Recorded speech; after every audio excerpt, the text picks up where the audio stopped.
ইরানের সাথে যুদ্ধের মাঝেই এবার ফিলিস্তিনের গাজা থেকেও পাওয়া যাচ্ছে প্রতিরোধের আঁচ। যেন ঘরে বাইরে শুরু হয়েছে ইসরায়েলের ধ্বংস। ইরানকে দমাতে গিয়ে প্রতিশোধের আগুনে পুড়ছে ইসরায়েল। একদিকে আয়াতুল্লাহ খামেনির মিসাইল তাণ্ডব চালাচ্ছে দখলদার দেশটিতে, অন্যদিকে গাজা দখল করতে গিয়ে সেখানেও মরতে শুরু করেছে নেতানিয়াহুর বাহিনী। সোমবার গাজায় প্রতিরোধ যোদ্ধাদের হামলায় প্রাণ গেছে 2 ইসরায়েলি সেনার।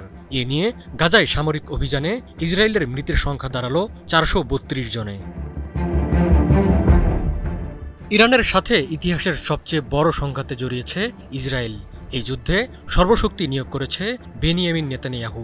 ফলে গাজায় গণহত্যা চালানোর সেনাদের ডাক পড়েছে ইরানকে মোকাবিলায়। গাজা থেকে কিছু সৈন্য সরিয়ে মোতায়েন করা হয়েছে মিশর ও জর্ডান সীমান্তে। যেন এই সুযোগের অপেক্ষায় ছিল ফিলিস্তিনের প্রতিরোধ যোদ্ধারা।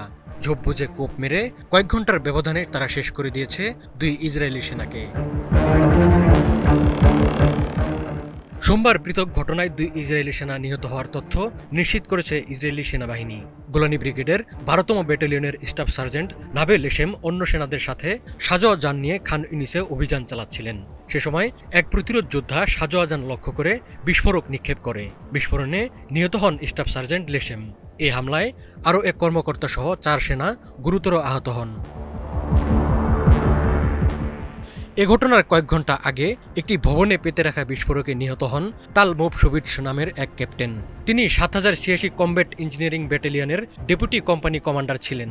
গত 3 দিনের ব্যবধানে গাজায় এ নিয়ে 3 ইসরায়েলি সেনা নিহতের ঘটনা ঘটল।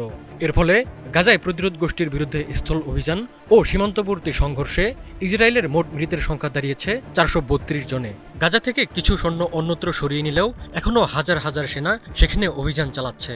ঘরে বাইরে প্রতিরোধের মুখে পড়লেও থেমে নেই ইসরায়েলিদের বর্বরতা। রোববারও মানবিক সহায়তা সংগ্রহের সময় গুলি ও হামলায় প্রাণ হারিয়েছেন 34 জন গাজাবাসী। ইসরায়েলি সেনাবাহিনী জানিয়েছে বর্তমানে গাজায় 4টি আইডিএফ ডিভিশন মোতায়েন রয়েছে। এর মধ্যে প্যারাট্রুপার ও কমান্ডো ইউনিট নিয়ে গঠিত 98তম ডিভিশনকে খান ইউনিস থেকে সরিয়ে নেওয়া হয়েছে। জানা গেছে ইরান যুদ্ধের জন্য জর্ডান সীমান্তে বর্তমানে 3 গুণ সেনা মোতায়েন করা হয়েছে। এর মধ্যে নতুন গঠিত 96তম গিলাড ডিভিশনকে জর্ডানের উত্তর সীমান্তে মোতায়েন করা হয়েছে। আর 80তম এদম ডিভিশন জর্ডানের দক্ষিণ সীমান্ত ও মিশর সীমান্তে সেনা মোতায়েন বাড়িয়েছে।